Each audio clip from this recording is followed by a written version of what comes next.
Okay,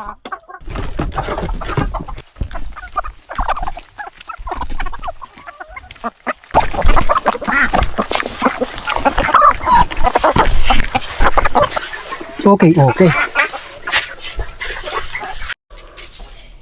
Ito mga ka-farmers, dito kay Mano Junelo, paggawa tayo ng 4 na itlogan. Dahil yung ating mga native na manok ay nangingitlog na. Yung isa naglilimlim, 12 yung itlog. Sa isang pugad mayroon ng 2. Yung isang itlog mga ka-farmers, puno ng dugo. Na virgin na ata yung puwit ng isang native. Meron pang 3 ata or 4 na mangingitlog din. Wala tayong pugad kaya nagpagawa tayo ng 4. Mamayang hapon dadaanan ko dito, tapos na to. Matataod na. Matataod na. May matataod. May lalagay na. Tataod sa waray-waray.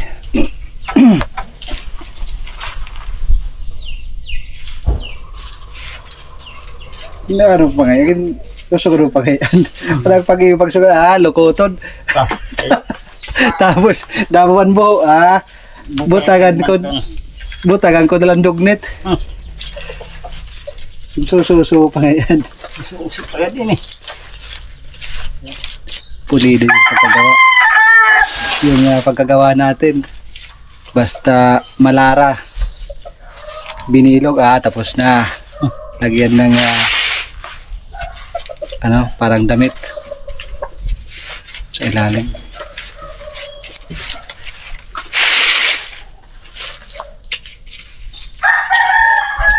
Ito na yung ating order. Pugaran. Nakatali pa. Yan mga kapatid. Dahil nangingitlog na yung ating mga native na manok. Panalo. Ang tanong kung magkano ito. Ayaw din magpresyo eh. Yan ang mahirap. Pero ikaw la.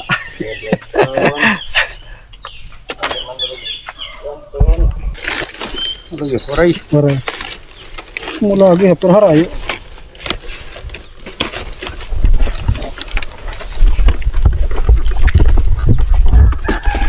All over the world. Meron tayong pugad. 150 yung aking binibigay. 100 lang yung kinuha niya. Magkaibigan naman kami. Magkaibigan naman daw kami. Hindi naman kayo magkalaban.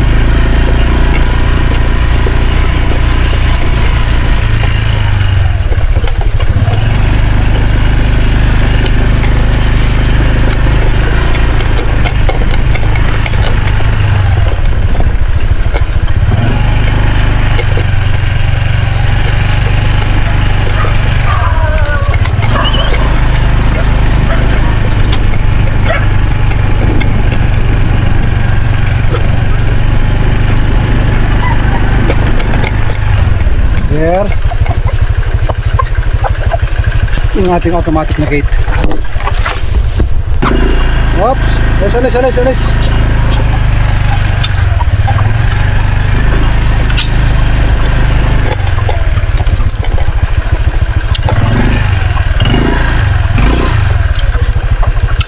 Yeehaw.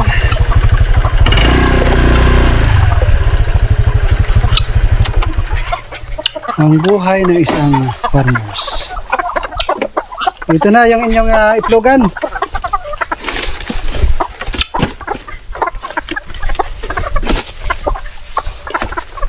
Bali yung isa 25 pesos ang isa. 150 yung aking binibigay. 100 lang yung kanyang kinuha. Salamat. Sabi ko salamat. Thank you. Oras naman sa pagpapakain ng ating mga alaga. At maglalagay tayo ng ating pugad ng ating mga native na manok. Hop, Jigger ha. Huwag mo akong dilaan, hindi ako lulipap. Silipin natin yung mga peking duck mga farmers kung mayroon pang namatay. Dahil kanina mayroon pa yung 3 na mayroong sugatan. Sana naman hindi namatay.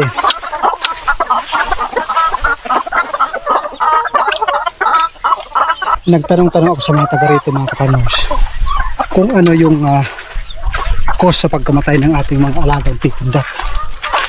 Mayroong mga kwento doon daw sa may ilog, mayroong mga aso na namatay din. Medyo matagal na daw yun, pero ganoon din, hindi malaman kung ano yung pumatay dahil nga mayroong mga kagat. Aso pa yun, mga kaparros. Itong sa akin, mga Peking duck, sa awa ng Diyos, yung may mga sugat hanggang ngayon buhay pa. Buhay pa, mga kaparros.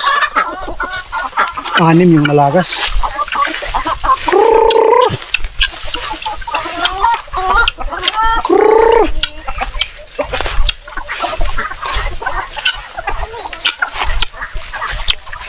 Ang daming bunga ng bayabas. Sarap mag-snack ng bayabas, mga kaparmers. Pasuyo nga, mga kaparmers. Kayo na yung kumuha. Nandiyan naman kayo sa malapit.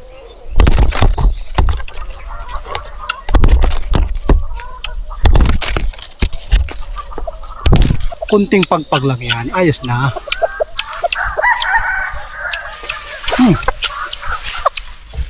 Ang sarap.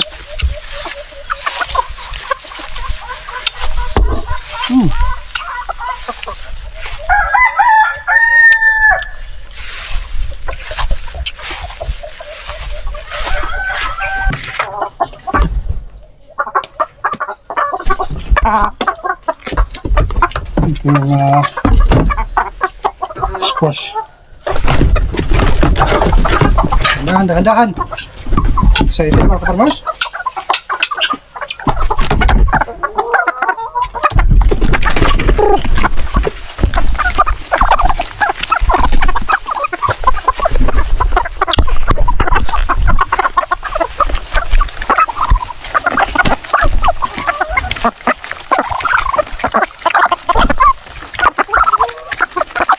Maganda talaga pag meron tayong gulay ng mga tanim.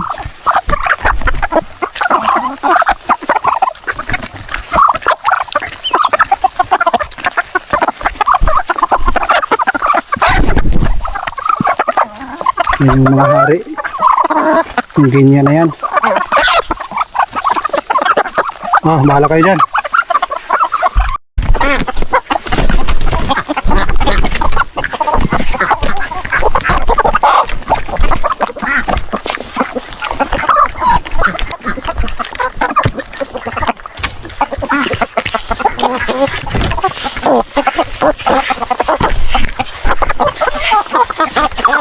Enjoy na enjoy sila sa kalabasa.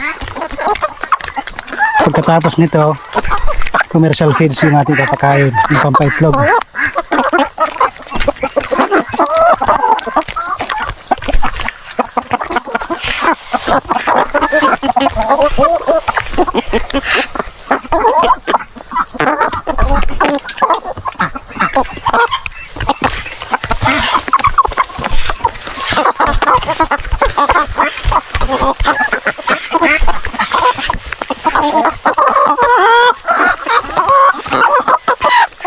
Bosin nyo. Malaking tulong pag mayroon tayong nakukuha ng mga organic, mga gulay sa ating paligid.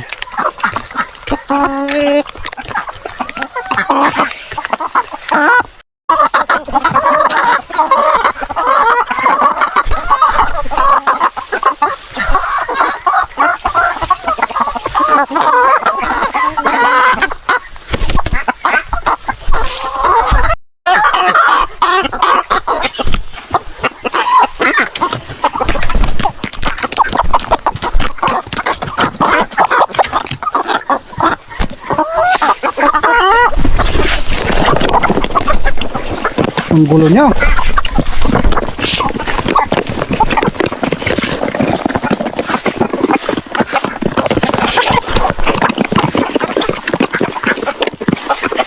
Patingin nga ng itlog kung okay ba. Kaya ba? Okay.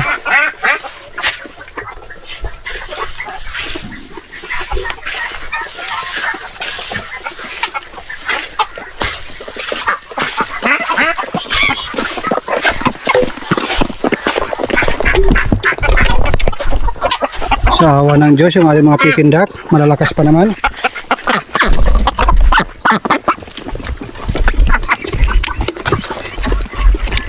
Yung isang native nakapasok.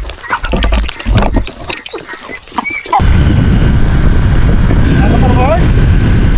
Papunta kami ni Miguel sa Triangle Farmhouse. Request na message siya po na mag-apply dahil mas magaling kami sa akin. Diba? Hello mga ka-farmers, good morning. Tayo na sa Triangle House. Papasok ha? Wala na balitan. Hanggang doon sa ano, sa mga drive. Mahirap. Sarap sa Pilipinas, no?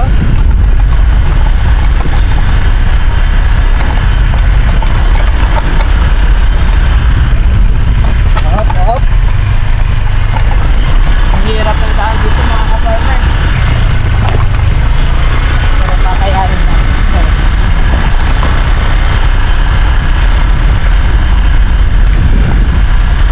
Ayaw natin to. Masipag lang tayo.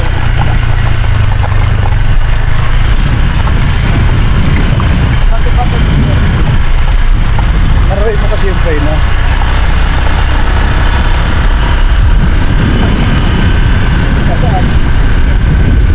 Gusto niya sa gilid dumaan para pag nag-crash, nasa gitna. Ano mo ito?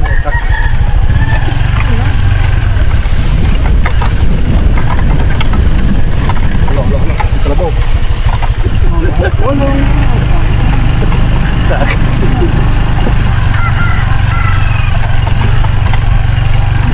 pa naman siya sumakat. Para hindi yan sipsipin yung kanyang dugo ng mga langaw. Yung langaw kasi makati yan sa ganun. Oh, Ako yan si Sir JB. JB? JB ko si... Jigger? Jigger. Saka si Webster. At nandito kayo sa labas. What happened? Oh, yung mga manok natin nandito din. Oo, kita, nakasalubong na sila. Go inside, go inside.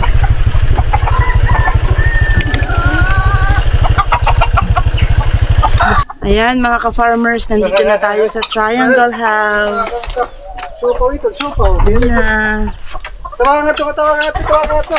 Jigger, come here. Chu chu chu chu chu chu chu chu. Chu chu chu chu chu chu chu chu chu. Come here. Behave. Katatapos ko lang mag-install ng mga pugad mga ka-farmers. Dito oh. Meron siyang itlog 3. Tapos nakita ko yung isang native natin. Inaagawan mangitlog yung ating naglilimlim. Ito. Di lang ako sure kung 12 o 13 yung kanyang itlog. Yan. Yung kanyang itlog. 1, 2, 3, 4, 5, 6, 7. 14 mga ka-farmers. Dami pala ng itlog nito. Tapos dito sa baba, naglagay ako ng isa. Yan. Yung ating 4 na in-order, nilagay ko na. Dito yung 2. Ayan. Isa doon. Dalawa dito. Isa doon. Bali 6 na yung ating pugad mga ka-farmers. Nangingitlog na yan lahat. Yung isa kanina, sumasampa doon siya. May naglilimlim kaya dali-dali ko na nga nilagay yung ating mga pugad na binili natin kay Mano Junilo. Binibigyan ko siya ng 150. 100 lang yung kinuha. Thank you. So bali tig 25 yung isang pugad yung binta niya. Kasi kung gagawa ka ng walis, ang binta dito is 30. Ang walis kasi mga 3 dahon niya ng nyug. Ito, yung isa, kalahating dahon lang ng nyug at saka mabilis gawin. Pwede na, no? Yung 25 ang bawat piraso. So, pag nagitlog yung ating mga alagang native na manok, kahit yung 5 lang, 10-10, mayroon na agad 50 mga ka-farmers. Paano pa kaya kung 6? So 60. Kahit mabuhay lang is 25. Oh, napakalaking napakaraming mamatay yun. Napakarami naman mamatay pag 25 lang nabubuhay, pero mas marami siguro mabubuhay. Sample na natin mga 30 mabuhay. Madami na rin yun. Pero kung 50 mabuhay lahat, ay naku po, napakarami tayong pangkatay, pangulam. At pwede na rin ibenta. Ganun lang yung diskarte. So pag mayroon ulit mga babae, gawin ulit nating inahin. Hanggang dumami yung ating mga native na manok. Dito sa probinsya, mabubuhay tayo. Meron tayong mga native na manok, gulay na mga tanim, at saka sipagan lang natin. Meron tayong munting negosyo. Hindi panalo na mga ka-farmers. Hindi na natin kailangan lumayo, magpaalipin sa ibang bansa. Kaya advice ko sa mga nasa ibang bansa, OFW, o nandito ba sa Pilipinas, unahin po natin palagi ang dapat unahin. Ang ibig ko sabihin, palagi pong alalahanin mag-ipon para makapagtayo ng sariling negosyo, makapag-for good at makauwi sa ating mga probinsya kung gusto nyo. Kung gusto nyo naman manatili sa city at magnegosyo doon, mas mainam pa rin na bawat sahod, iniisip palagi natin yung ating savings. Huwag po natin unahin yung palaging inuman, walwalan sa kaibigan, dahil yung kaibigan, nandyan lang yan pag meron ka. Pag wala ka, wala. So paano mga ka-farmers? Yun lang yung ating update sa araw nito. Wow na ako dahil nawala ng tubig. Dahil ngayon nga ay parang El Niño pala. El Niño. Parang naging eskwelahan pa yun Leyte Normal University. El Niño. Pero sa awa naman ng Diyos, hindi umabot ng isang buwan, umuulan. Yan ang kagandahan. Kasi kung puro naman ulan, nakakatamad kumilos at maliit lang yung ating nagagawa. So paano mga ka-farmers, hanggang dito na lang. Paalam muna sa inyong lahat at ako ay uuwi na at para makakain at makainom ng tubig.